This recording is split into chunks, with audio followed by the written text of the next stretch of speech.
नमस्कार प्रिय दर्शकों व श्रोताओं भक्तजनों, आप सभी का मेरे इस चैनल पर स्वागत है। जो भक्तजन मेरी वीडियो पर नए हैं तो चैनल को सब्सक्राइब कर लेना। मैं श्री रामचरितमानस सुंदरकांड से बोल रहा हूँ। मैं दुआ और चौपाई बोलूँगा और उनके अर्थ सहित मैं आपको बताऊँगा जो आपके जीवन में काम आने वाली है, लेकिन आपको मन एकाग्र होकर सुनना होगा।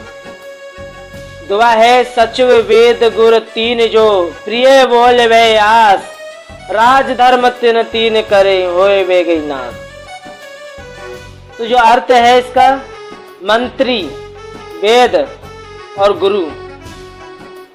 मंत्री वेद माने डॉक्टर और गुरु, ये तीन यदि अप्रसन्नता के भय, किसी के भय से या लाभ की अपने अंदर लाभ आशा से हित की बात ना कहकर, दूसरे की हित की बात ना कहकर प्रिय बोलते हैं, जो मीठा मीठा बोलते हैं, ऐसे ऐसे शब्द बोलते हैं कि आपको अच्छा लगे, लेकिन उन्हें तुमसे स्वार्थ है।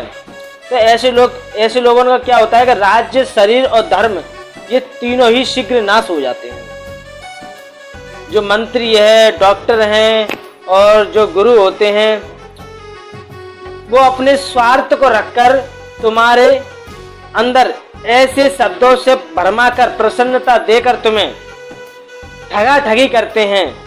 तो ऐसे लोगों का क्या होता है कि राज्य, शरीर और धर्म ये तीनों ही शीघ्र नष्ट हो जाते हैं। नष्ट होने का मतलब यहाँ पे ये है कि अब आप देखोगे दुनिया में नए डालकर कि ऐसा तो नहीं है।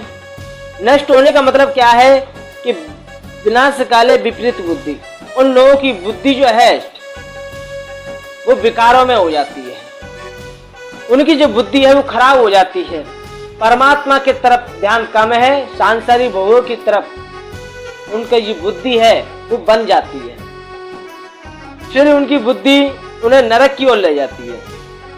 यहाँ पर ये बात है, इसे समझ के चलना है। और जो दुआ वो चौपाई है, 14 भुवन एक पति होई, भूत द्रोह तिष्ठे नहीं सोई, गुण सागर नागर नर जोहू, अल्प लोभ बल कहे न कोहू। तो इसका अर्थ है, बड़ा सुंदर अर्थ है, 14 भुवन एक पति हुई, 14 भुवनों का एक ही स्वामी हो। अब 14 भुवन आप क्या समझते हैं? बड़े विचारने योग्य है बात। 14 भुवन का मतलब यह है, ये शरीर जो है इसमें 14 भुवनों का एक ही स्वामी है। 14 भुवन क्या है? 5 ज्ञानेंद्रियां, 5 कर्मेंद्रियां और मन, बुद्धि, चित्त, अहंकार, ये 14 भुवनों का एक ही स्वामी हो। वह भी जीवों से बैर करके ठहर नहीं सकता। अब यहां पर यह बात आई कि जीवों से बैर करके ठहर नहीं सकता और नष्ट हो जाता है। जो मनुष्य गुणों का समुद्र और चतुर है, और यहाँ पे बात बड़ी सोचनी है, विचारनी है। आप थोड़ा ना समझ के चलना। मनुष्य गुणों का समुद्र है, यानी कि उसके अंदर सबसे ज्यादा गुण ही गुण हैं और चतुर है। उसे थोड़ा भी अगर लोभ है तो भी कोई भला नहीं कह सकता। यानी कि उसके अंदर जो 14 प्रकार के जो भुवनेश्वर एक ही स्वामी हो, वह भी जीवों से बैर करके ठहर नहीं सकता, नष्ट हो जाता है। यानी कि यहाँ पर यह बात सिद्ध होती है कि जो विषय हैं, जो विकार हैं, यहाँ पे मैं थोड़ा ने आपको समझा रहा हूँ, थोड़ा समझ के चलना है। यानी कि जैसे काम, क्रोध, लोभ, मोह है, जो इंद्रियां हैं इनको अपने बस में करना है। जो इंद्रियां हैं इनको बस में करना है।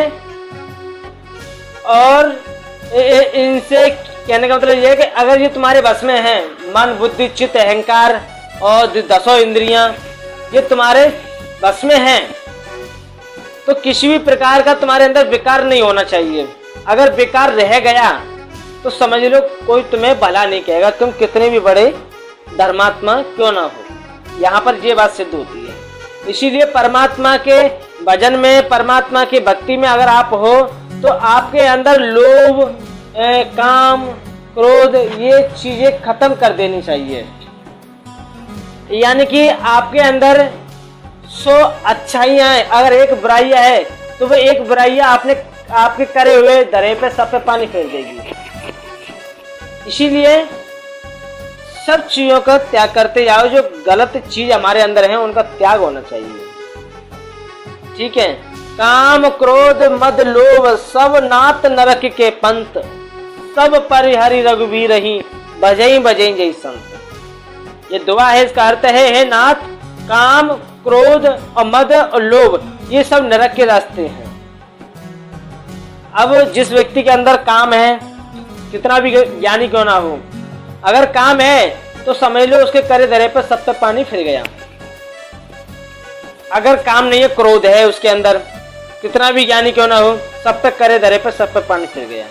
मद है उसके अंदर, अहंकार है, तो भी सब पे करे धरे पर सब पे पानी फिर गया। लोभ है उसके अंदर, यानी कि इन 4-5 चीजों में से अगर एक भी चीज उसके पास है और वो बड़ा ही ज्ञानी है, बड़ा ही प्रवक्ता है, बड़ा ही सब कुछ ज्ञान देने वाला है, तो वो तो एक तरह का ये समझ लो कि सामने वाला व्यक्ति क्या कहेगा कि इसके अंदर इसके कर्मों में ये चीज है नहीं है, जो दूसरों को कर्म करने के लिए बताता है, ये ज्ञान देता है, दूसरों को ज्ञान देता है। तो मैं ये बात सब पे लागू होती है। जो प्रवक्ता होते हैं, जो बड़े बड़े ज्ञानी होते हैं अपने आप में, तो उनसे मेरा ये कहना है, जैसे मैं हूँ, मैं भी प्रवचन आपको देता हूँ, तो मैं खुद में तो अपने आप में इतना बलवान नहीं हूँ, लेकिन बलवान का मतलब यह है कि मैंने अभी इंद्रियों पर विजय प्राप्त नहीं की। जिसने इंद्रियों पर विजय प्राप्त कर ली, 14 भुवनों की बात हुई है। 14 भुवन क्या, 14 इंद्रियां ही तो हुई है। जिसने अपनी इंद्रियों पर विजय प्राप्त नहीं की, जितेंद्रिय नहीं है, तब तक वो कितना भी ज्ञानवान बना रहे, लेकिन वो ज्ञानी नहीं हो सकता। उसके करे धरे पर सब पे पानी फिर जाएगा। तो इसीलिए ये सब नरक के रास्ते हैं। इन चीजों का हमें धीरे धीरे अपने अंदर से त्याग करना चाहिए और श्री रामचंद्र जी को भजिए, यानी कि जो उनके गुण हैं, राम नाम जो गुण है, उन्हें उनका गान कीजिए और उनका नाम लीजिए, स्मरण कीजिए, उस राम नाम को जानिए, उस तत्व को पहचानिए, आखिर वो चीज क्या है, आखिर हम कौन है, कहां से आए हैं, हमारा उद्देश्य क्या है, मनुष्य शरीर धारण करने का जो उद्देश्य क्या है। पूर्ण तरीके से इसके बारे में जानकारी होने के बाद फिर हमें उस लक्ष्य पर ध्यान होना चाहिए, उस मार्ग पर चलना चाहिए, तभी हम इस चीज से मुक्त रह सकते हैं। तो मेरे प्यारे श्रोताओं, भक्तजनों, आप लोगों को हमारी वीडियो कैसी लगी कमेंट बॉक्स में बताइए। जय श्री राम, जय श्री